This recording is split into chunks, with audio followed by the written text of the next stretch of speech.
Asherah, also known as Ishtar, is a Canaanite goddess worshipped by the ancestors of the Israelites.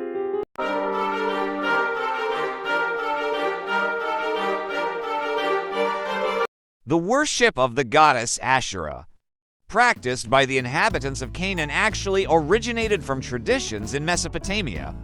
If we read Genesis 10:9-10, we will find that Nimrod was a mighty warrior in his time. He built civilizations in several places, including Babylon or Mesopotamia.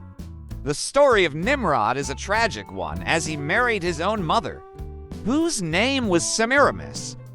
Let's go back to Genesis 3:15. In this verse, it is explained that the Lord prophesied that God would bring forth a divine descendant, Messiah, from the lineage of a woman who would crush Satan, and the Lord will restore his kingdom. This prophecy has been passed down from generation to generation since the time of Adam, Seth, Enosh, and onwards to Nimrod. To attain the status of the Messiah referred to in Genesis 3:15, Nimrod married Semiramis and proclaimed that Semiramis was the intended descendant mentioned in Genesis 3:15. Nimrod referred to Semiramis as his wife and also as his mother. In this way, Nimrod also proclaimed himself as a god who had incarnated as a human child and the savior of the world. This is the origin of idol worship in the world.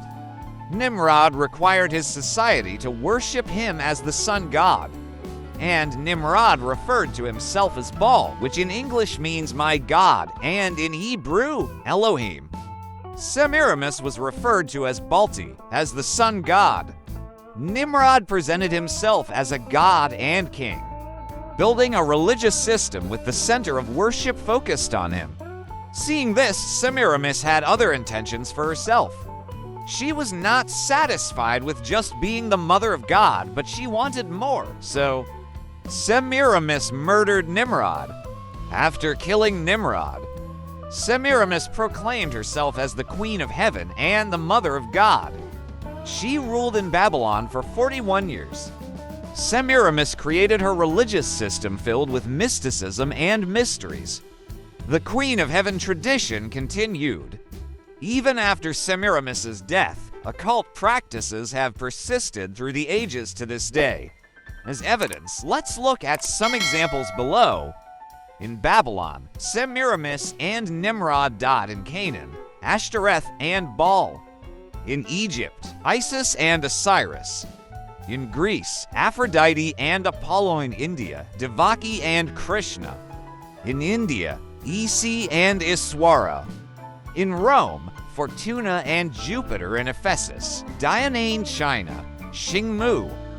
Several years after killing Nimrod, Semiramis became pregnant and gave birth. She named her child Tammuz. The biological father of Tammuz was unknown, so Semiramis claimed that Tammuz was the reincarnation of Nimrod. The worship of Semiramis as the Queen of Heaven is opposed by God. See Jeremiah 7:16-20, Jeremiah 40:4-18. From Nimrod and Semiramis, the practice of occultism and idol worship spread. This happened because the cities built by Nimrod were advanced for their time, such as Babel, Erech, and Akkad. This tradition continued to spread into the land of Canaan. Known as the goddess Asherah, she gave birth to a god-child, which was later worshipped by the Canaanites as Baal. The mother and child figures worshipped in this context echoed the worship of Nimrod and Semiramis. When the Assyrians ruled the land of Canaan, they also had their fertility goddess, Ishtar. God opposed this form of worship that involved the worship of a heavenly queen and her child god. This is stated in Jeremiah 7:18 and Jeremiah 40:2-17. The worship of Ishtar continued among the people of Mesopotamia and persisted into the time of King Nebuchadnezzar of Babylon. The form of the fertility goddess, named Asherah, From the time the Israelites entered the land of Canaan under the leadership of Joshua until the time of King Nebuchadnezzar, was known as the goddess Ishtar, but the figure remained the same. The worship of Ishtar was closely related to fertility. It encompassed fertility in the sexual context as well as agricultural fertility. Worship of Ishtar was also associated with orgies. The people of Israel did what the Lord considered evil.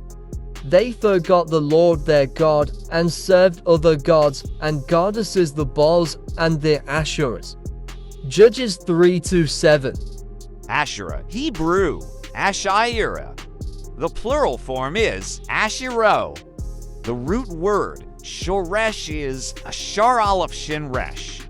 Asherah, also known as Ishtar, is a Canaanite goddess worshipped by the ancestors of the Israelites. At times, Israel was tempted to turn to the worship of Asherah. She was a goddess of vegetation, often associated with Baal.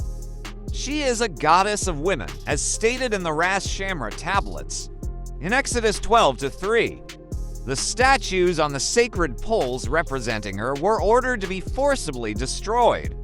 In the northern kingdom, Queen Jezebel promoted worship of her 1 Kings 18:19, as did Manasseh in the southern kingdom 2 Kings 21-7. In popular religion, which was rejected by the prophets Micah 5:12-13. Sometimes Asherah was considered the partner or wife of Yahweh, whereas in the official religion, believed by the Israelite forefathers Abraham, Isaac, Jacob, Exodus 3-6, Acts 7:32, Yahweh was not understood as a sexual being. Thus, the understanding that the goddess Asherah was a partner or wife of Yahweh is a highly deviant understanding. Erecting an Asherah pole for worship was an abomination. Compare Judges 3-7, which calls it a crime. Worship of the goddess Asherah is apostasy, an act that departs from the command of Yahweh Elohim, the God of Israel, the creator of heaven and earth. They abandoned all the commands of the Lord their God. They made 2 calves out of cast metal. They made a pole dedicated to the goddess Asherah. They prayed to the entire army of heaven. They worshipped all. 2 Kings 17:16. Asherah, as the goddess of fertility, here means a kind of sexual symbol for the Canaanite people. Worship of the goddess Asherah was closely related to sexual abuse practices. The goddess Asherah was often made as a carved wooden or stone idol. In 2 Kings 21-7, it is explained how King Manasseh of Judah fell into idol worship of the goddess Asherah.